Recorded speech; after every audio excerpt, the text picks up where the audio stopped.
Hello बच्चों, आज हम लोग स्टार्ट कर रहे हैं अपने लाइफ प्रोसेस का थर्ड पार्ट। ये थर्ड लेक्चर है और इसके अंदर हम लोग ट्रांसपोर्टेशन के प्रोसेस को सही से डिटेल में समझेंगे। इससे पहले हमने दो प्रोसेसेस पढ़े हैं, न्यूट्रिशन और रेस्पिरेशन। इन दोनों प्रोसेसेस के अंदर, न्यूट्रिशन के अंदर जितने भी फूड पार्टिकल्स थे, जितने भी न्यूट्रिएंट्स थे, वो सब बॉडी के अंदर एब्जॉर्ब हो चुके हैं। रेस्पिरेशन में एनर्जी जो है रिलीज करा दी गई है, लेकिन ये जो न्यूट्रिएंट्स है ना, वो बॉडी के किसी एक पार्ट में है और एनर्जी जो है ना बॉडी के किसी एक ही पार्ट में निकल रही है। हालांकि वो जो एनर्जी है, वो जो न्यूट्रिएंट्स है ना, पूरी बॉडी की रिक्वायरमेंट है। तो अब ये जितनी भी चीज़ें हैं ना, जैसे कि वेस्ट मटेरियल हो गया या फिर ऑक्सीजन हो गया, कार्बन डाइऑक्साइड हो गया, फूड मटेरियल हो गया, सॉल्ट्स हो गए, ये सारे के सारे जो है ना पूरी बॉडी के अंदर ट्रांसपोर्ट करना, पूरी बॉडी के अंदर पहुंचाना बहुत ज़रूरी है, क्योंकि पूरी बॉडी की रिक्वायरमेंट है ये। पूरी बॉडी में से वेस्ट मटेरियल निकलता है, उसको बॉडी में से बाहर निकालना ज़रूरी है। यानी कि किसी एक जगह से अगर वेस्ट मटेरियल निकल रहा है तो उसको रेगुलेट करके, इसको ट्रांसपोर्ट करके उसको स्पेसिफिक जगह पर लेकर के जाना है। तो ये सारा काम ना बॉडी के अंदर ये करेगा कौन? ये जो चीज़ों को ट्रांसपोर्ट करने का काम है, ये करेगा कौन? इसके अंदर ना पूरी बॉडी के अंदर एक सिस्टम बना हुआ है और वो सिस्टम जो है ना सर्कुलेटरी सिस्टम कहलाता है। ये सर्कुलेटरी सिस्टम के अंदर अगर हम लोग ह्यूमन की बात करें, इसके अंदर दो तरीके के सर्कुलेटरी सिस्टम हम लोग को पढ़ने हैं। पहला हम लोगों को ह्यूमन के बारे में पढ़ना है और दूसरा प्लांट्स के बारे में पढ़ना है। हम लोग ह्यूमन का स्टार्ट कर रहे हैं। ह्यूमन के अंदर ना हम लोगों को तीन सर्कुलेटरी सिस्टम के अंदर तीन कंपोनेंट्स को पढ़ना है। सबसे पहले हम लोग ब्लड के बारे में पढ़ेंगे, क्योंकि ब्लड ही एक ऐसा टिश्यू है जो कि पूरी बॉडी के अंदर पूरी बॉडी को कनेक्ट करके रखता है। हमने 9th क्लास के अंदर ये पढ़ा हुआ है कि ब्लड एक कनेक्टिव टिश्यू है। ये ब्लड ही है जिसके अंदर जो carbon dioxide, oxygen, food, nutrients और जो है वेस्ट मटेरियल और सॉल्ट जो है ना पूरी बॉडी के अंदर ट्रांसपोर्ट करेगा। तो ब्लड के बारे में हम लोगों को डिटेल में पढ़ना है। अच्छा, ब्लड को जो है ना फ्लो करने के लिए रास्ता चाहिए, पैसेज चाहिए, और वो पैसेज जो है ना ब्लड वेसल्स यानी कि खून की नलियां, खून की नसें उसको प्रोवाइडेड है। तो हम लोग ब्लड वेसल्स के बारे में भी डिटेल में पढ़ेंगे। प्लस ये जो ब्लड है ना, ये अपने आप पूरी बॉडी के अंदर ट्रांसपोर्ट नहीं हो सकता। इसको जो है धक्का चाहिए होता है, पेस चाहिए होता है, और ये पेस कौन बना करके देता है? हार्ट बना करके देता है। ठीक है, तो हम लोगों को तीन चीजें पढ़नी है, पहला ब्लड, दूसरा ब्लड वेसल्स और तीसरा हार्ट के बारे में डिटेल में पढ़ना है। हम लोग ब्लड वाला टॉपिक स्टार्ट कर रहे हैं। ये ब्लड क्या है? जैसे कि हम लोगों ने 9th क्लास के अंदर पढ़ा हुआ है कि एक कनेक्टिव टिश्यू है।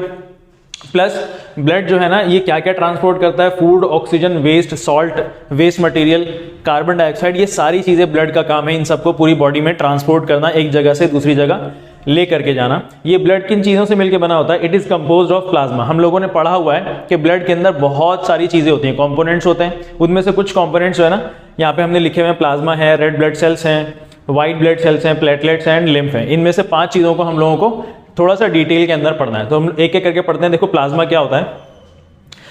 देखो किसी भी मटेरियल का ना, किसी भी पार्टिकल का एक मैट्रिक्स होता है, एक मीडियम होता है जिसके अंदर वो सारी चीजें प्रेजेंट होती हैं। वैसे ही ब्लड के जितने भी पार्टिकल्स हैं, ब्लड के जितने भी सेल्स हैं ना, वो एक मैट्रिक्स के अंदर, एक मीडियम के अंदर एम्बेडेड हैं, धसे हुए हैं, वहां पे सस्पेंडेड हैं, उसके अंदर प्रेजेंट हैं। तो वो कौन सा मीडियम है? वो मीडियम फ्लूइडिक होता है और उसका नाम क्या होता है? प्लाज्मा होता है। It is the fluidic medium in which cells are suspended. जितने भी सेल्स है, white blood cells, red blood cells, platelets, इन सब ये सब जो है ना किसके अंदर अवेलेबल है, किसके अंदर प्रेजेंट होते हैं? प्लाज्मा के अंदर प्रेजेंट होते हैं। ठीक है, तो ब्लड के अंदर एक मेजर कंटेंट होता है प्लाज्मा का। देखो, it transports food, carbon dioxide, nitrogenous waste in dissolved form. देखो ये जो है ना प्लाज्मा के अंदर जो है फूड भी होगा, न्यूट्रिएंट्स भी होंगे, कार्बन डाइऑक्साइड भी होगा और वेस्ट भी होगा। और वेस्ट आप लोग याद रखेंगे कि ज्यादातर जो वेस्ट मटेरियल होता है ना, वो नाइट्रोजनस वेस्ट मटेरियल होता है। ठीक है, क्योंकि जितना भी प्रोटीन सिंथेसिस होता है, फिर उसको ब्रेक डाउन करके जो है उसमें से एनर्जी निकाली जाती है, तो जो बचता है ना वेस्ट, वो नाइट्रोजनस होता है, क्योंकि प्रोटीन का जो मेजर कंटेंट है वो नाइट्रोजन होता है। ठीक है, अब ये देखो, ये सारी चीजों को जो ना ट्रांसपोर्ट करता है, और ये सारी चीजें प्लाज्मा के अंदर किस फॉर्म में होती हैं? डिसॉल्व्ड फॉर्म में होती हैं, क्योंकि ये सारे के सारे अच्छे सॉल्यूट्स हैं। लेकिन आपने इसके अंदर देखा होगा कि ऑक्सीजन नहीं लिखा हुआ, क्योंकि आपने रेस्पिरेशन के अंदर पढ़ा है कि oxygen is not a good solute, is a poor solute. तो इसके अंदर डिसॉल्व नहीं होता। तो ऑक्सीजन को कैसे ट्रांसपोर्ट किया जाएगा एक जगह से दूसरी जगह पे? आपने वहां पे पढ़ा हुआ है कि एक रेस्पिरेटरी पिगमेंट होता है, हीमोग्लोबिन, जो कि पूरी बॉडी के अंदर उसको जो कि वो कैरी करता है, पूरी बॉडी के अंदर ट्रांसपोर्ट करता है। यहाँ पे भी थोड़ा सा हम लोग देख लेंगे। अब देखो, इसके बाद प्लाज्मा के बाद किसका नंबर आता है? रेड ब्लड सेल्स का नंबर आता है। ये रेड ब्लड सेल्स क्यों कहलाते हैं रेड ब्लड सेल्स? क्योंकि इसके अंदर हीमोग्लोबिन होता है, रेस्पिरेटरी पिगमेंट है ये ब्लड को रेड कलर प्रोवाइड करता है, प्लस ये ऑक्सीजन को कैरी करता है और पूरी बॉडी के अंदर ट्रांसपोर्ट करता है। ठीक है, नेक्स्ट हम लोग देख रहे हैं white blood sales. It has defensive mechanism, engulf germs and produce antibodies. देखो व्हाइट ब्लड सेल्स जो होते हैं ना, इनका डिफेंसिव मैकेनिज्म होता है। जब भी बॉडी के अंदर बाहर से कोई फॉरेन ऑब्जेक्ट या फॉरेन जर्म या कोई भी पार्टिकल एंटर करता है ना, तो वाइट ब्लड सेल्स एक्टिवेट हो जाते हैं। ये वाइट ब्लड सेल्स क्या करते हैं, उस जर्म को, उस फॉरेन पार्टिकल को इनगल्फ कर लेते हैं, उसको अपने अंदर जो है ना कैप्चर कर लेंगे या फिर उसको खत्म करने की कोशिश करेंगे, ठीक है। और क्या बना देंगे, बॉडी के अंदर, ब्लड के अंदर एंटीबॉडीज को क्रिएट कर देते हैं। यानी कि अगर बाद में ये जर्म कहीं से आ जाएगा ना, तो हमारी बॉडी को पता है कि कैसे रिएक्ट करना है, इसको एंटीबॉडीज को कहते हैं, ठीक है। एंटीबॉडीज भी प्रोड्यूस कर देते हैं। तीसरा हम लोग नेक्स्ट हम लोग पढ़ रहे हैं प्लेटलेट्स के बारे में। प्लेटलेट्स क्या होते हैं, देखो हम लोगों ने कई बार ये प्लेटलेट्स ना ब्लड के अंदर सुना है कि प्लेटलेट्स होते क्या है। देखो प्लेटलेट्स ना ब्लड के अंदर कुछ तरीके के सेल्स हैं ये, इनका मेजर काम ब्लड को क्लॉट करना होता है, ब्लड को जमाना होता है। लेकिन कहाँ पे, जब भी ब्लड में कहीं पे भी इंजरी हो गई हमारी बॉडी के अंदर या वुंड हो गया, तो वहां पे ब्लड लॉस हो सकता है, ठीक है। ब्लड लॉस का मतलब ये है कि बॉडी के अंदर ब्लड के प्रेशर का भी लॉस हो जाएगा और जो पंप हार्ट उसको धक्का देने का काम कर रहा है, उसकी एफिशिएंसी भी लो हो जाएगी। तो इसको मेंटेन करने के लिए, इसको बचाने के लिए ना प्लेटलेट्स का काम स्टार्ट हो जाता है। ये क्या करते हैं, जहां पे भी बॉडी के अंदर ब्लड का लीक हो रहा है ना, कहीं पे ब्लड वेसल्स में लीक आ गया तो ब्लड लॉस हो जाएगा, तो उस लीक को जाके वो प्लग कर देते हैं। कैसे प्लग कर देते हैं, वहां पे आसपास में ना ब्लड को क्लॉट कर देंगे, ब्लड को जमा देंगे, ठीक है। तो प्लेटलेट्स का बेसिक काम क्या है, it helps in the clotting of blood, clotting the blood by plugging the leaks in case of blood loss. Blood को जो है क्लॉट कर देते हैं, कैसे, वो जो लीक हो गया है वहां पे कहीं पे ब्लड वेसल के अंदर, उसको प्लग कर देते हैं, जाके प्लग बना करके वहां पे लगा देते हैं, प्लग एंटर कर देते हैं, वहां पे इंसर्ट कर देते हैं। और किस केस में, जब ब्लड लॉस होगा तब, किसी at the site of injury, है ना, जहां पे ब्लड लॉस हो रहा है वहां पे। नेक्स्ट देखो हमारे पास एक और कंपोनेंट है ब्लड का, उसका नाम है लिम्फ। अभी हमने थोड़ी देर पहले पढ़ा कि प्लाज्मा क्या होता है, एक फ्लूइड मैट्रिक्स या फ्लूइड मीडियम है। वैसे ही लिम्फ भी है हमारे पास ब्लड के अंदर, एक फ्लूइड मैट्रिक्स है, फ्लूइड मीडियम है। It is similar to plasma but colourless and contains less protein. देखो ये प्लाज्मा की तरह ही बिल्कुल है, लेकिन प्लाज्मा की तरह ये कलर्ड नहीं होता। प्लाज्मा का ना थोड़ा सा कलर येलोइश होता है, ठीक है। वहां पे मैंने लिखा नहीं है, आप लोगों को बता दिया। प्लाज्मा का कलर येलोइश है, लेकिन इसका कलर ना कलरलेस होता है, इसका कोई कलर नहीं है, ट्रांसपेरेंट होता है, ठीक है। और इसके अंदर ना प्रोटीन का कंटेंट भी काफी कम होता है। नेक्स्ट देखो प्लाज्मा लिम्फ जो होता है ना, इसकी एक खास बात देखो, ये हमारे पास ना ब्लड वेसल्स होते हैं, अभी हम लोग आगे पढ़ेंगे। 3 तरीके के ब्लड वेसल्स होते हैं, जिसके अंदर ना एक टाइप का ब्लड वेसल होता है कैपिलरीज, ठीक है। ये कैपिलरीज जो है ना ऐसे ब्लड वेसल्स हैं जिनके वॉल के ऊपर, जिनकी ब्लड वेसल्स हैं, जो खून की नालियां हैं, इनके वॉल्स में ना कुछ टाइनी पोर्स होते हैं, बहुत छोटे से पोर्स होते हैं, होल्स होते हैं। इतने छोटे होते हैं कि वो जो है ना लिम्फ उसमें से बाहर निकल जाता है, ठीक है। और वो बाहर निकल करके कहाँ चला जाता है, सेल्स के बीच का जो स्पेस है ना उसको ऑक्यूपाई कर लेता है। 2 सेल्स के बीच का जो स्पेस होगा उसको ऑक्यूपाई कर लेगा, ठीक है। It escapes into intercellular space through tiny pores on walls of capillaries. जो टाइनी पोर्स होते हैं वो कहाँ पे होते हैं, कैपिलरीज के वॉल्स में होते हैं। अभी हम लोग डिटेल में कैपिलरीज को आगे पढ़ेंगे। नेक्स्ट देखो, it carries digested and absorbed fat. ये क्या कैरी करता है अपने अंदर, ये फैट को कैरी करता है। कौन सा फैट, जो कि इंटेस्टाइन के अंदर ना डाइजेस्ट हो गया है और एब्जॉर्ब भी हो चुका है, ठीक है, वो वाला फैट ये कैरी करता है। ये जो ब्लड है ना, इसको ट्रैवल होने के लिए, इसको ट्रांसपोर्ट होने के लिए कुछ पाइपलाइन की ज़रूरत है, पैसेज की ज़रूरत है, रास्ते की ज़रूरत है। और वो जो पाइपलाइन है ना, वो क्या कहलाते हैं, ब्लड वेसल्स कहलाते हैं। हमारे बॉडी के अंदर 3 तरीके के ब्लड वेसल्स हैं। पहला है हमारे पास वेन्स, दूसरे हैं आर्टरीज और तीसरा है कैपिलरीज। हम लोग इन तीनों ब्लड वेसल्स को ना डिटेल में देखते हैं कि क्या क्या इनके जो है फीचर्स होते हैं, क्या कैरेक्टरिस्टिक्स होते हैं। सबसे पहले हम लोग जो है ना आर्टरीज के बारे में पढ़ रहे हैं।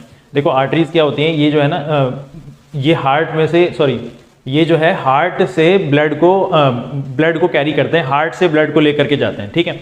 आर्टरी वो ब्लड वेसल्स होती हैं जो कि हार्ट में से ब्लड को बाहर निकाल करके लेकर के जाती हैं, ठीक है। हार्ट में से जो ब्लड को बाहर निकाल करके लेके जाएंगी उनको हम लोग आर्टरी कहेंगे। इनके पास एक खास बात यह है कि इनके जो वॉल्स होते हैं ना, इन आर्टरीज के ब्लड वेसल्स के, इनके वॉल्स बहुत ज़्यादा थिक होते हैं और बहुत ज़्यादा इलास्टिक होते हैं। इनके वॉल्स ना थिक होने का रीज़न ये है क्योंकि जब हार्ट में से ब्लड को पंप किया जाता है ना, तो बहुत ज़्यादा प्रेशर से पंप किया जाता है, क्योंकि अब आर्टरी के थ्रू ना हार्ट में से ब्लड लेकर के पूरी बॉडी के अंदर ट्रांसपोर्ट किया जाएगा। पूरी बॉडी के अंदर अगर ट्रांसपोर्ट किया जा रहा है तो एक बहुत लंबा रास्ता है जो कि ब्लड को जो है तय करना है, कंप्लीट करना है। उसके लिए प्रेशर की रिक्वायरमेंट होती है, ठीक है। तो हार्ट जो है ना ब्लड को प्रेशर के साथ धक्का दे करके आगे बढ़ाता है। अगर प्रेशर के साथ धक्का दे रहा है तो उसके जो वॉल्स है ना, जो आर्टरीज के वॉल्स हैं, उनको थिक होना पड़ेगा ताकि वो जो है ना रप्चर ना हो, वो जो है ना खराब ना हो, ठीक है। तो इनके जो वॉल्स होते हैं वो थिक होते हैं, प्लस इलास्टिक भी होते हैं। इलास्टिक का मतलब होता है कि अपने शेप को रीगेन कर लेते हैं एकदम से, है ना, जल्दी से अपने शेप को रीगेन कर लेते हैं। तीसरा, इनकी जो लोकेशन होती है ना ह्यूमन के बॉडी के अंदर, ये स्किन के ना काफ़ी नीचे होते हैं, हम लोगों को आसानी से ये दिखेंगे नहीं, ये डीप इनसाइड द स्किन होते हैं, ठीक है। लास्ट चीज़ हम लोग आर्टरीज के अंदर ये पढ़ रहे हैं कि लार्जेस्ट आर्टरी जो ह्यूमन बॉडी के अंदर है उसको हम लोग एओर्टा कहते हैं। यहाँ पे गलत लिखा हुआ है, इसको मैं करेक्ट कर देता हूँ। लार्जेस्ट आर्टरी को हम लोग कहते हैं एओर्टा, ठीक है। अब नेक्स्ट देखो, हमारे पास दूसरी टाइप की जो ब्लड वेसल्स है उसका नाम है कैपिलरीज, ठीक है। ये कैपिलरीज क्या होते हैं, ये ना आर्टरीज ही होते हैं कुछ, लेकिन आर्टरीज ना जब बॉडी से ब्लड को बाहर लेकर के निकलते हैं तो आर्टरीज ना बहुत ज़्यादा फाइन ब्रांचेज में कन्वर्ट हो जाता है, बहुत ज़्यादा बारीक और थिन ब्रांचेज में कन्वर्ट हो जाता है। अगर ये आर्टरीज इतने फाइन ब्रांचेज में कन्वर्ट हो रहे हैं तो इनका नाम जो है ना बदल करके कैपिलरीज कर दिया गया है, ठीक है। तो कैपिलरीज क्या है, thin and fine branches of arteries, thin and fine branches of arteries. अब अच्छा, ये जो है ना thin and fine branches of arteries होते किधर हैं, ये टिश्यूज के आसपास में होते हैं, यानी कि जितना भी सेल्स हैं, जितने भी टिश्यूज हैं, जितना भी मसल है ना उसके आसपास में अगर आर्टरी जा रहा है तो वो कैपिलरी कहलाता है, बहुत ज़्यादा बारीक होते हैं, ठीक है। Thin and fine branches of arteries inside the tissues, tissues के अंदर, मसल्स के अंदर, ठीक है। नेक्स्ट चीज, इनके जो वॉल्स होते हैं, अच्छा ये कैपिलरीज ना इतने ज्यादा बारीक होते हैं, इतने ज्यादा थिन होते हैं कि इनका वॉल्स जो है ना सिर्फ एक सेल के थिकनेस के बराबर होता है। सिर्फ एक सेल की जितनी थिकनेस होती है नैनोमीटर्स के अंदर, उतनी ही थिक इनकी जो है वॉल्स होते हैं, यानी कि बहुत ज्यादा बारीक होते हैं, ठीक है।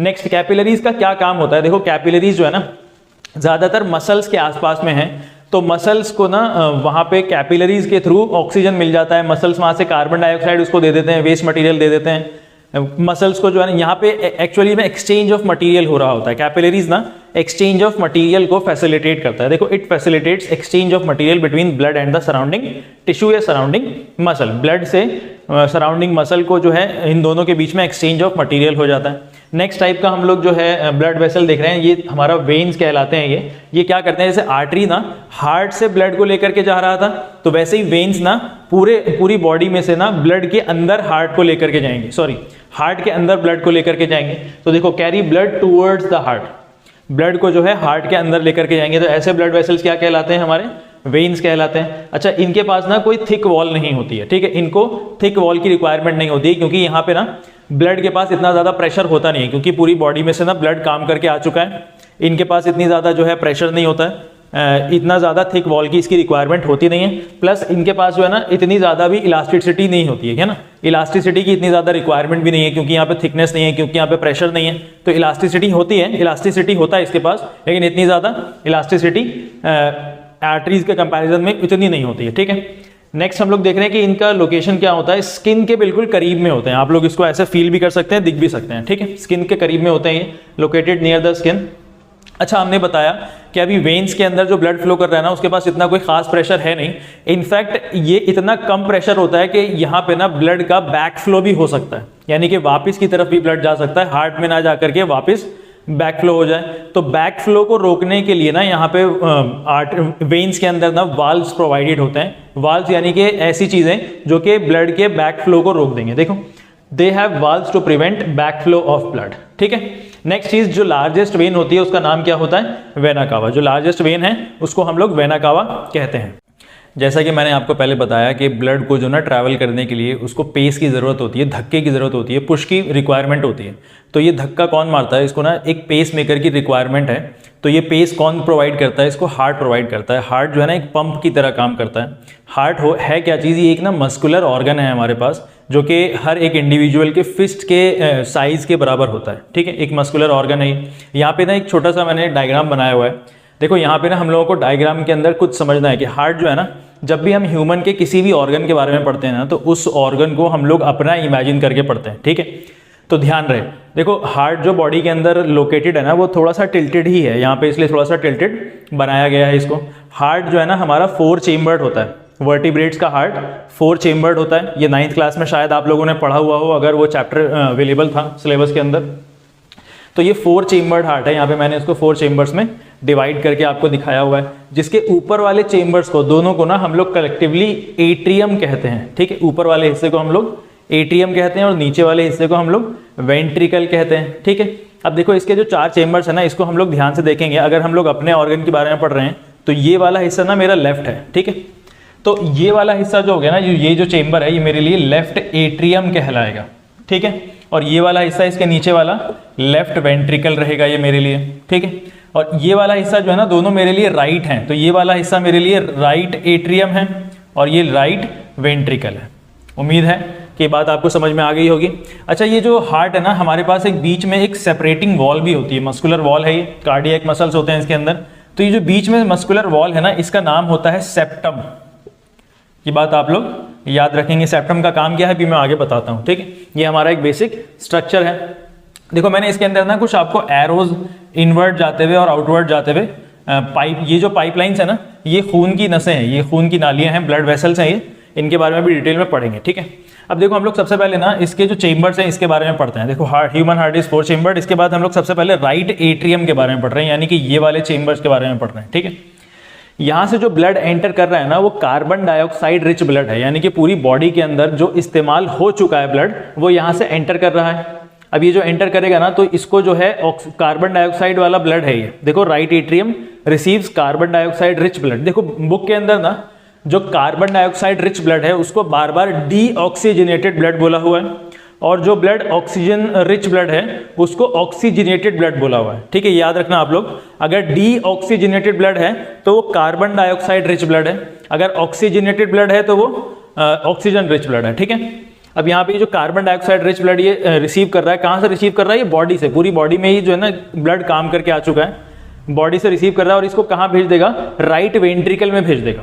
देखो वेंट्रिकल के पास ना आपने ध्यान दिया होगा, ये जो जितने भी जो वेंट्रिकल्स है ना, इनके वॉल्स ना बहुत ज़्यादा थिक हैं। ये तो मैंने वॉल्स को आपको इंडिकेट करके दिखाया हुआ है, ठीक है। ये वॉल्स हैं, इनके वॉल्स ना थिक होते हैं, क्योंकि इनको ना इनका जितना भी वेंट्रिकल का ना कलेक्टिव काम, ये दोनों वेंट्रिकल्स का कलेक्टिव काम है कि ब्लड को ना पुश करना है किसी ना किसी ऑर्गन की तरफ, ठीक है। तो राइट एट्रियम जब कार्बन डाइऑक्साइड वाली ब्लड को रिसीव करता है तो वो राइट वेंट्रिकल को भेज देता है, और राइट वेंट्रिकल ना इसको थोड़े से प्रेशर के साथ आगे ऑर्गन की तरफ भेज देता है इस ब्लड को। देखो ये वाला ब्लड कौन सा है? CO2 वाला ब्लड है। इस चेंबर के अंदर, दोनों चेंबर्स के अंदर CO2 वाले ब्लड रहते हैं, ठीक है ना। CO2 वाला ब्लड रहेगा यहाँ पे। तो CO2 वाला ब्लड ही ऊपर की तरफ जा रहा है। किस तरफ चला जाता है? ये लंग्स की तरफ चला जाता है। देखो फिर से एक बार पढ़ेंगे। Right atrium receives carbon dioxide rich blood from body and send it to right ventricle. Right ventricle क्या करता है? Pump the blood further towards lungs. ये कहाँ पे ब्लड को पंप कर देता है? ब्लड की तरफ, लंग्स की तरफ पंप कर देता है। अब हम लोग देखो लेफ्ट एट्रियम यानी कि इस वाले हिस्से के बारे में पढ़ेंगे। इसके अंदर ना ऑक्सीजन रिच ब्लड होता है इस वाले हिस्से के अंदर, ठीक है। देखो अब ये जो लेफ्ट एट्रियम है ये ऑक्सीजन रिच ब्लड को रिसीव करता है, ऑक्सीजन रिच ब्लड को रिसीव कर रहा है। ऑब्वियसली लंग्स से आ रहा है, अभी हम लोग आगे देखेंगे। ऑक्सीजन रिच ब्लड को रिसीव कर रहा है। देखो रिसीव्स ऑक्सीजन रिच ब्लड यानी कि oxygenated blood from lungs and send it to left ventricle. ये ऑक्सीजनेटेड ब्लड रिसीव करता है, कहाँ से? लंग्स की तरफ से, और इसको कहाँ भेज देता है? लेफ्ट वेंट्रिकल में, इस वाले चेंबर के अंदर भेज देता है, ठीक है। अब ये वाला चेंबर क्योंकि वेंट्रिकल है, वेंट्रिकल का काम है इसको प्रेशर से आगे धक्का देना, और लेफ्ट वेंट्रिकल को सबसे ज्यादा काम करना पड़ता है, सबसे ज्यादा प्रेशर के साथ ब्लड को आगे पुश करना पड़ता है, ठीक है। तो इतनी ज्यादा धक्का देगा ये कि बाहर निकलेगा, और ये बाहर देखो इस तरफ से जाएगा, इस वाले पाइपलाइन से, ऑक्सीजनेटेड ब्लड पाइपलाइन से जाएगा, और कहाँ तक चला जाएगा? ये पूरी बॉडी के अंदर ट्रैवल करेगा इस ब्लड को। देख इस ब्लड, ये ब्लड जो है पूरी बॉडी के अंदर ट्रैवल करेगा। Left ventricle pumps the blood with pressure further towards body parts, या फिर ऑर्गन्स आप लोग लिख सकते हैं, ठीक है। अब ध्यान रहे यहाँ पे कि जो वेंट्रिकल्स होते हैं ना, अभी मैंने बताया वेंट्रिकल्स के जो वॉल्स हैं, ये इनके वॉल्स ना बहुत ज़्यादा थिक होते हैं, मस्कुलर वॉल्स होते हैं। ये क्यों ऐसा होता है? क्योंकि इनको ना बहुत ज़्यादा प्रेशर से ब्लड को आगे फेंकना है। क्योंकि ब्लड इतने ज़्यादा प्रेशर से क्यों फेंकना है? क्योंकि जो ब्लड अब आया है ना हमारे पास यहाँ इस वाले वेंट्रिकल के हिस्से में, अगर हम राइट वेंट्रिकल की बात करें तो इसके बाद ना ब्लड जाना है लंग्स के पास, तो भी एक ऑर्गन है, ठीक है, इसलिए इसको प्रेशर की रिक्वायरमेंट होती है।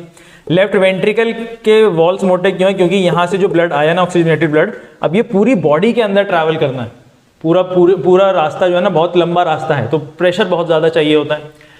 अब इन दोनों के कंपैरिजन में इसका जो वॉल है ना थोड़ा सा पतला है, लेकिन ये जो लेफ्ट वेंट्रिकल है ना इसका वॉल बहुत ज़्यादा मोटा होता है, बहुत ज़्यादा थिक होता है। क्यों? क्योंकि यहाँ से ना प्रेशर सबसे ज़्यादा क्रिएट होता है, क्योंकि ब्लड जो है ना यहाँ से निकलेगा और पूरी बॉडी के अंदर, ब्लड यहाँ से निकलेगा, पूरी बॉडी के अंदर जो है ट्रैवल करना होगा उसको, ठीक है। ये बात ध्यान रहे आपको। अच्छा, सेप्टम का क्या काम होता है? देखो सेप्टम का एक आपको ध्यान समझ में आ रही होगी बात यहाँ पे ध्यान से, कि एक चेंबर में सिर्फ कार्बन डाइऑक्साइड वाला ब्लड है और दूसरे चेंबर में सिर्फ ऑक्सीजन वाला ब्लड है। यानी कि क्या कर रहा है? ऑक्सीजनेटेड ब्लड और डीऑक्सीजनेटेड ब्लड को मिक्स होने से बचा के रखा हुआ है। ह्यूमन की बॉडी में जो ब्लड है ना वो 2 बार हार्ट के अंदर एंटर करता है और 2 बार हार्ट में से बाहर निकलता है। इसको हम लोग डबल सर्कुलेशन कहते हैं। देखो यहाँ पे ना एक छोटा सा डायग्राम मैंने बनाया हुआ है, यहाँ पे ध्यान से देखेंगे, ये जो हार्ट है ना इसमें जो है ना कोई ब्लड वेसल है जो कि अंदर की तरफ ब्लड के हार्ट के अंदर ना कोई ब्लड को ट्रैवल करा रहा है, अंदर की तरफ इसको पोर कर रहा है हार्ट के अंदर। तो ये कौन सा ब्लड होगा? ये बॉडी से आने वाला ब्लड है और सारा का सारा डीऑक्सीजनेटेड ब्लड होगा, कार्बन डाइऑक्साइड कैरी करने वाला ब्लड होगा। अच्छा, हमने ये पढ़ा था कि वेन्स कौन से होते हैं? वेन्स वो ब्लड वेसल्स होते हैं जो कि हार्ट के अंदर ब्लड को लेकर के आते हैं, ठीक है। अच्छा, हमने वहाँ पे एक बात ये भी पढ़ी थी कि जो लार्जेस्ट वेन होता है ना उसका नाम वेना कावा होता है, इसलिए मैंने यहाँ पे इसको वेना कावा दिखा दिया। ये लार्जेस्ट वेन है और ये क्या है? वेना कावा है, ठीक है। Largest when is called vena cava. अब देखो ब्लड जो है ना हार्ट के अंदर एंटर कर रहा है। अब एक बार और हार्ट से ना हार्ट के अंदर ब्लड एंटर कर रहा है, देखो लंग्स के थ्रू भी आता है और हार्ट के अंदर एंटर करता है ब्लड, ठीक है ना। तो हार्ट के अंदर 2 बार ब्लड एंटर कर रहा है और हार्ट से बाहर भी 2 बार निकल रहा है ब्लड। देखो एक बार यहाँ से बाहर निकल रहा है ब्लड और एक बार यहाँ से बाहर निकल रहा है ब्लड। तो 2 बार जब हार्ट के अंदर ब्लड जाएगा और 2 बार हार्ट से बाहर ब्लड निकल करके आएगा, इसको हम लोग डबल सर्कुलेशन कहते हैं। देखो the blood goes through heart twice during each cycle in vertebrates. जो वर्टिब्रेट्स होते हैं जिनके पास रीढ़ की हड्डियाँ होती हैं उनको हम लोग वर्टिब्रेट्स कहते हैं और आमतौर पर वर्टिब्रेट्स के पास 4 चेम्बर्ड हार्ट होता है। अब इस डायग्राम को ना ध्यान से देखना एक बार। मैंने आपको ये बताया है कि वेन्स ना वो ब्लड वेसल्स होती हैं जो कि हार्ट के अंदर ब्लड को लेकर के आती हैं। तो एक तो ये वेन है आपके पास जो हार्ट के अंदर ब्लड को लेकर के आ रही है, ठीक है। तो ये भी वेन है वेना कावा। और एक और वेन है आपके पास जो कि हार्ट के अंदर ब्लड को लेकर के आ रहा है और ये कहाँ से आ रहा है? लंग्स में से आ रहा है, ठीक है। अब देखो ये लंग्स में से आने वाले जो ब्लड वेसल है ना इसको हम लोग हार्ट के अंदर ब्लड को लेकर के आ रहा है तो इसका नाम हमने वेन रख दिया। अब ये हार्ट से रिलेटेड है इसका, इसलिए इस वेन का नाम जो है ना पल्मोनरी वेन रख दिया गया, ठीक है। पल्मोनरी वेन रख दिया।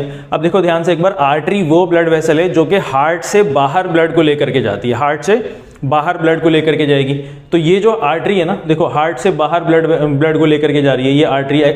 तो ये आर्टरी का क्या नाम है? एओर्टा। एक और आर्टरी है जो कि हार्ट से बाहर ब्लड को लेकर के जा रही है, तो देखो ये वाली आर्टरी। और ये हार्ट से बाहर ब्लड को कहाँ लेकर के जा रही है? लंग्स के अंदर लेकर के जा रही है, इसीलिए इसका नाम क्या है? Pulmonary artery.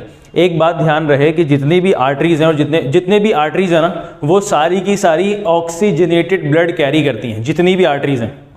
एक्सेप्शन है वहाँ पे एक, अभी देखते हैं हम लोग। जितनी आर्टरीज हैं वो सारी की सारी ऑक्सीजन रिच ब्लड कैरी करेंगी। देखो ये एओर्टा है, सारा का सारा ऑक्सीजन रिच ब्लड कैरी कर रहा है। लेकिन एक ऐसी आर्टरी है जो कि ऑक्सीजन वाला ब्लड कैरी नहीं करती है। कौन सा ब्लड कैरी करती है? CO2 वाला ब्लड कैरी करती है। देखो ये वेना कावा ना कार्बन डाइऑक्साइड वाला ब्लड हार्ट के अंदर पोर करता है और फिर यहीं से ये बाहर निकलता है पल्मोनरी आर्टरी के थ्रू, जो कार्बन डाइऑक्साइड रिच ब्लड है, और ये लंग्स में जाकर के कार्बन डाइऑक्साइड को दे देगा, वहां से ऑक्सीजन ले लेगा। देखो पल्मोनरी आर्टरी कौन सा ब्लड कैरी कर रहा है? कार्बन डाइऑक्साइड वाला ब्लड कैरी कर रहा है। अब जो वेन्स है ना ये सारे के सारे कार्बन डाइऑक्साइड वाला ब्लड कैरी करते हैं, डीऑक्सीजनेटेड ब्लड कैरी करते हैं, ठीक है। लेकिन एक्सेप्शन वहां पे क्या है? एक एक्सेप्शन है जो कि पल्मोनरी वेन है जो कि ऑक्सीजनेटेड ब्लड कैरी करेगा, क्योंकि ऑक्सीजन यहाँ पे लंग्स के अंदर ना गैसेस का एक्सचेंज हो चुका है। यहाँ पे जो ब्लड है ना उसने कार्बन डाइऑक्साइड को दे दिया है लंग्स के अंदर और वहां से क्या ले लिया है? ऑक्सीजन ले लिया है। इसलिए पल्मोनरी वेन कौन सा ब्लड कैरी कर रहा होगा? ऑक्सीजनेटेड ब्लड कैरी कर रहा होगा, ठीक है। अब बहुत से ऐसे ऑर्गेनिजम्स हो सकते हैं जिनके पास ना 4 चेम्बर्ड हार्ट ना हो, सिर्फ 3 चेम्बर्ड हार्ट हो। बहुत से ऐसे हो सकते हैं जिनके पास 2 चेम्बर्ड हार्ट हो। हमने छोटी क्लासेस के अंदर ये पढ़ा हुआ है। एम्फीबियंस होते हैं, बहुत से रेप्टाइल्स होते हैं जिनका 3 चेम्बर्ड हार्ट होता है, ठीक है।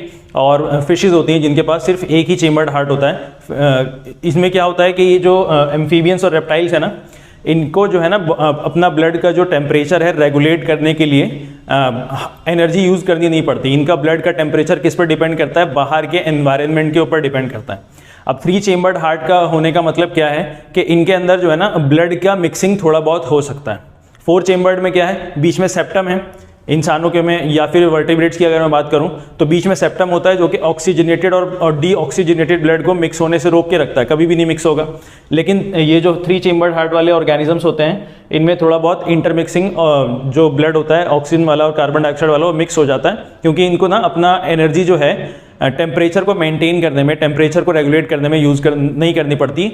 वो एनवायरनमेंट के ऊपर डिपेंड करता है बॉडी का टेम्परेचर। नेक्स्ट फिशेज में देख लेते हैं, इनके पास सिर्फ 2 ही चेम्बर्ड हार्ट होता है। 2 चेम्बर्ड हार्ट का मतलब है कि एक ही बार हार्ट में जो है ब्लड सर्कुलेट करेगा और जैसे कि बॉडी में से जो है ना डीऑक्सीजनेटेड ब्लड गया गिल्स की तरफ, और गिल्स में जो है ना कार्बन डाइऑक्साइड रिलीज हो गया, वहाँ से ऑक्सीजन उसने ले लिया, एक्सचेंज ऑफ गैस हो गया, पूरी बॉडी के अंदर उसको जो है ट्रांसफर कर दिया जाएगा, यानी कि हार्ट के थ्रू पूरी बॉडी के अंदर उसको ट्रांसफर कर दिया जाएगा। हार्ट के थ्रू जो है ना यहाँ पे सिर्फ पंप हो रहा है, सिर्फ एक बार एंट्री कर रही है हार्ट के अंदर, ब्लड एंट्री कर रहा है और एक बार हार्ट से बाहर निकल रहा है फिशेज के केस में, इसलिए वहाँ पे सिर्फ एक सिंगल सर्कुलेशन होता है। ठीक है, अब देखो हम लोग देखें ब्लड प्रेशर क्या होता है। ब्लड प्रेशर जो ब्लड वेसल्स है ना, ब्लड वेसल्स के ऊपर कितना प्रेशर लगा रहा है, कितना फोर्स लगा रहा है ब्लड, उसको हम लोग ब्लड प्रेशर कहते हैं। देखो, the force exerted by blood against walls of vessels, खून की जो नलियां हैं, खून की जो नसें हैं, उनके ऊपर ब्लड कितना प्रेशर लगा रहा है, उसको हम लोग कितना फोर्स लगा रहा है, उसको हम लोग ब्लड प्रेशर कहते हैं।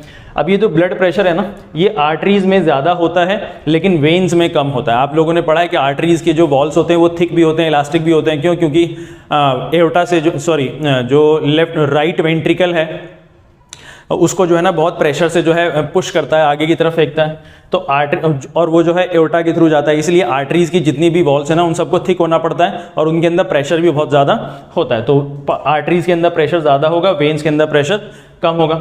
अब देखो आर्टरीज के अंदर ना जब कॉन्ट्रैक्शन होगा, आर्टरीज के अंदर जब कॉन्ट्रैक्शन होगा तो उसको हम लोग, उस कंडीशन को हम लोग सिस्टोल कहते हैं। ठीक है, और जो अक्सर ब्लड प्रेशर को चेक किया जाता है ना, तो वहाँ पे जो है प्रेशर चेक किया जाता है सिस्टोल कंडीशन में, यानी कि कॉन्ट्रैक्शन के कंडीशन में।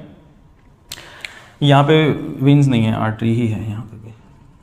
ठीक है, कॉन्ट्रैक्शन चेक करा जा रहा है आर्टरी का, उस कंडीशन को हम लोग कहते हैं सिस्टोल। और सिस्टोल में जो नॉर्मल ब्लड प्रेशर होना चाहिए वो 120 mm ऑफ Hg होना चाहिए, यानी कि 120 मिलीमीटर ऑफ मर्करी वहाँ पे होना चाहिए। और जब ये रिलैक्सेशन होता है आर्टरी का तो इस कंडीशन को हम लोग डायस्टोल कहते हैं, और इसमें नॉर्मल कंडीशन, नॉर्मल वैल्यू कितनी होनी चाहिए? 80 mm ऑफ Hg। ये याद रखेंगे आप लोग कि कॉन्ट्रैक्शन को हम लोग सिस्टोल कहते हैं और रिलैक्सेशन को हम लोग डायस्टोल कहते हैं। नॉर्मल सिस्टोल का प्रेशर इतना है और डायस्टोल का प्रेशर नॉर्मल इतना है। ठीक है, इसको मेजर किस डिवाइस से, किस इंस्ट्रूमेंट से किया जाता है, उसका नाम है स्फिग्मोमैनोमीटर। स्फिग्मोमैनोमीटर इस डिवाइस का नाम है, आप लोगों ने देखा भी होगा। अब देखो हाई ब्लड प्रेशर क्या है?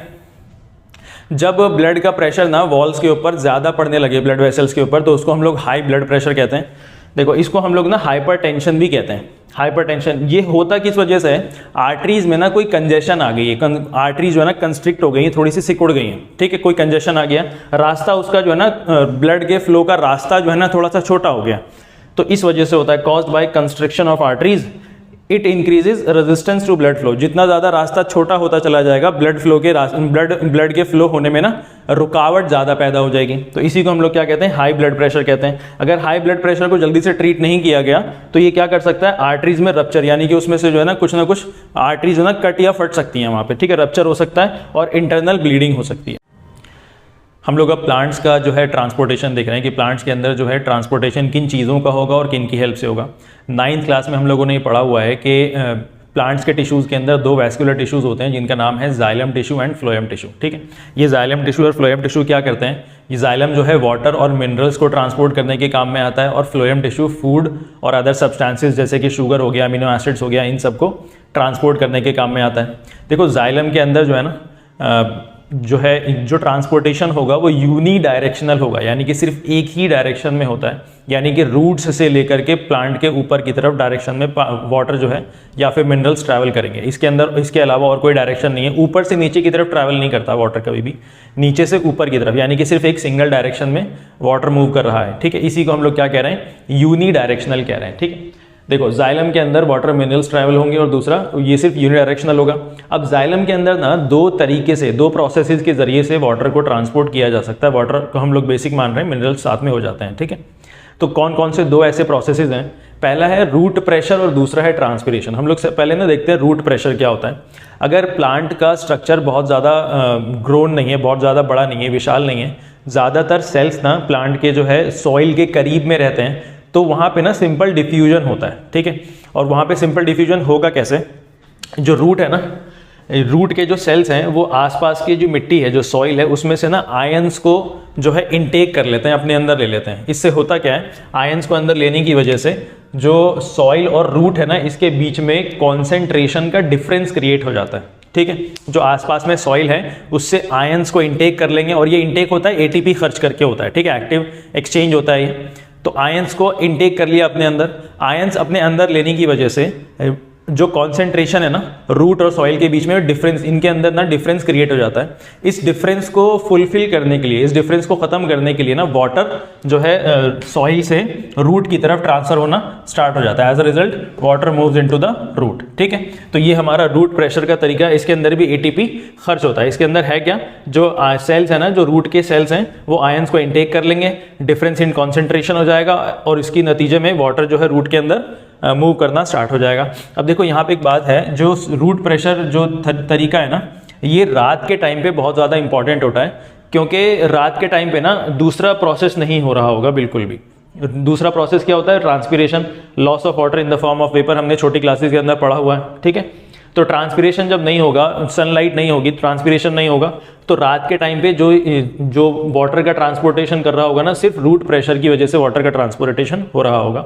दूसरी बात ये कि जो रूट प्रेशर है ना, ये उन प्लांट्स के लिए सफिशिएंट नहीं है जिन प्लांट्स का हाइट बहुत ज़्यादा होता है। ठीक है, तो इट इज़ नॉट सफिशिएंट और enough to move water over great heights. बहुत ज़्यादा हाइट्स की तरफ ले जाने में सिर्फ रूट प्रेशर का जो तरीका है ये कारगर नहीं है, एफिशिएंट नहीं है, सफिशिएंट नहीं है। इसके लिए दूसरा तरीका भी साथ में होना होता है। ठीक है, दूसरा तरीका देखते हैं हम लोग। देखो, ट्रांसपिरेशन, छोटी क्लासेस में हम लोगों ने इसको पढ़ा हुआ है, the loss of water in the form of vapour. जो प्लांट्स के जो एरियल पार्ट्स होते हैं, मतलब जहाँ जहाँ पे स्टोमेटा अवेलेबल होगा वहाँ पे से जो है वाटर जो है वेपर के फॉर्म में लॉस होने लगेगा। इसको हम लोग ट्रांसपिरेशन कहते हैं। पहला देखो, ट्रांसपिरेशन से फायदा क्या होता है। सबसे पहले ट्रांसपिरेशन से जो है ना एक सक्शन, एक फोर्स क्रिएट हो जाता है। ठीक है, एक पुल क्रिएट हो जाता है, नीचे से ऊपर की तरफ पुल क्रिएट हो जाएगा कि पेड़ में से जो पत्तियां हैं उसमें से वाटर जो है इवेपोरेट हो रहा है, तो नीचे की तरफ से उसको खींचना भी स्टार्ट कर देगा। ठीक है, it creates suction which pulls the water from the downward area, downward नीचे की तरफ से जो है वाटर को ऊपर की तरफ खींचने लगेंगे। और क्या करता है, it also helps in the regulation of maintenance of temperature. आपने देखा होगा प्लांट्स के आसपास में ना हर वक्त जो है टेम्परेचर बहुत बेहतरीन रहता है। गर्मी के मौसम में प्लांट्स के आसपास, जहाँ पे प्लांट्स बहुत ज़्यादा हैं, तो वहाँ पे टेम्परेचर ना हर वक्त नीचे रहेगा नॉर्मल टेम्परेचर के मुकाबले में। ठीक है, तो it also helps in temperature regulation. किसकी वजह से टेम्परेचर रेगुलेशन होता है, ट्रांसपिरेशन की वजह से होता है। ठीक है, और ये वाला जो तरीका है ना वो रात के टाइम पे नहीं, ये वाला तरीका जो है डे टाइम पे ज़्यादा इंपॉर्टेंट रहता है। क्यों, क्योंकि उस टाइम पे ना स्टोमेटा ओपन रहेगा तो ट्रांसपिरेशन होता रहेगा, और ट्रांसपिरेशन होता रहेगा तो ये जो वाटर जो है ना लॉस होता रहेगा और सक्शन क्रिएट होता रहेगा, ताकि वाटर का जो मूवमेंट है ना नीचे से ऊपर की तरफ ये होता रहे। ठीक है, ये दोनों काम साइमल्टेनियसली होते हैं, साथ में होते हैं। ये जो रूट्स है ना, ये आयंस को इनटेक करके कॉन्सेंट्रेशन डिफरेंस क्रिएट करके वाटर इनटेक होता रहेगा, और फिर ये जो है ट्रांसपिरेशन सक्शन क्रिएट करके एक फोर्स अपवर्ड पुल क्रिएट करता रहेगा। ठीक है, अब ये दोनों चीज़ें देखो यूनिडायरेक्शनल है, यानी कि this occurs only in upward direction, इसीलिए इसको हम लोग क्या कहते हैं, यूनिडायरेक्शनल कहते हैं। ठीक है, अब हमारा जो वाटर और मिनरल्स का ट्रांसपोर्टेशन ये तो कंप्लीट हो गया। अब दूसरा है फूड और अदर मटीरियल्स का ट्रांसपोर्टेशन कैसे होगा। देखो, फ्लोएम के थ्रू ना फूड का, शुगर का, अमीनो एसिड्स का, अदर मटीरियल्स का ट्रांसपोर्टेशन होता है। फ्लोएम का जो ट्रांसपोर्टेशन है ना वो बाई डायरेक्शनल है। बाई डायरेक्शनल का मतलब ये ऊपर की तरफ भी जा सकता है और नीचे की तरफ भी आ सकता है। अभी हम लोग देखेंगे आगे। इसका तरीका क्या है, इसका सिर्फ एक ही प्रोसेस है जिसका नाम है ट्रांसलोकेशन। ट्रांसलोकेशन क्या है कि फूड का transportation with in the plant body, इसको हम लोग क्या कहते हैं, ट्रांसलोकेशन कहते हैं। देखो होता क्या है, ये डिलीवर करता है जो खाने को डिलीवर करता है कहाँ पे, स्टोरेज ऑर्गन्स में डिलीवर करता है। स्टोरेज ऑर्गन्स का मतलब जैसे रूट हो गया, स्टेम हो गया, या फिर सीड्स हो गया, या फिर कुछ ग्रोइंग ऑर्गन्स में भी उसको खाने को वो डिलीवर कर देता है। खाना बनता है कहाँ पे, लीव्स में बनेगा। अब वो लीव्स से स्टोरेज ऑर्गन्स में जाएगा ताकि वहाँ पे वो स्टोर हो सके, जरूरत पड़ने पे उसमें से इस्तेमाल किया जाएगा। ठीक है, it occurs in sieve tubes and companion cells. आपने 9th क्लास के अंदर पढ़ा है कि फ्लोएम के ना बहुत सारे जो है कंपोनेंट्स होते हैं, जिसमें से 2 कंपोनेंट्स हैं sieve tubes and companion cells. इनके अंदर जो है ना ये जो फ्लोएम का जो ट्रांसलोकेशन है इनके अंदर हो रहा होता है। ठीक है, एक्चुअली में तो सीव ट्यूब्स के अंदर हो रहा होता है, कंपेनियन सेल्स तो हेल्प करने के लिए हैं वहाँ पे। ठीक, अब देखो जो ट्रांसलोकेशन है ना, ये स्टेप्स कौन कौन से फॉलो करता है। देखो, ट्रांसलोकेशन में सबसे पहले जो लीव्स है ना, उनका जो नियर बाय टिश्यू होता है ना वो हमेशा फ्लोएम होता है। ठीक है, जो लीव्स हैं उनका नियर बाय टिश्यू हमेशा फ्लोएम होगा। फ्लोएम के बाद में जाइलम टिश्यू होता है। जाइलम टिश्यू में वाटर ट्रांसपोर्ट होता रहता है, यानी कि जाइलम हमेशा पानी से भरा हुआ है। ठीक है, अब देखो होगा क्या, transfer of food to phloem using ATP. देखो जो लीव्स है ना वो खाना बना रहे हैं, अब वो खाना बना करके ना अपने नियर बाय टिश्यू में भेज देंगे। जो नियर बाय टिश्यू होता है वो होता है फ्लोएम, उसमें भेज देंगे। कैसे भेजेंगे, एटीपी को खर्च करके भेजेंगे। ठीक है, खाना भेज दिया कहाँ पे, फ्लोएम में भेज दिया।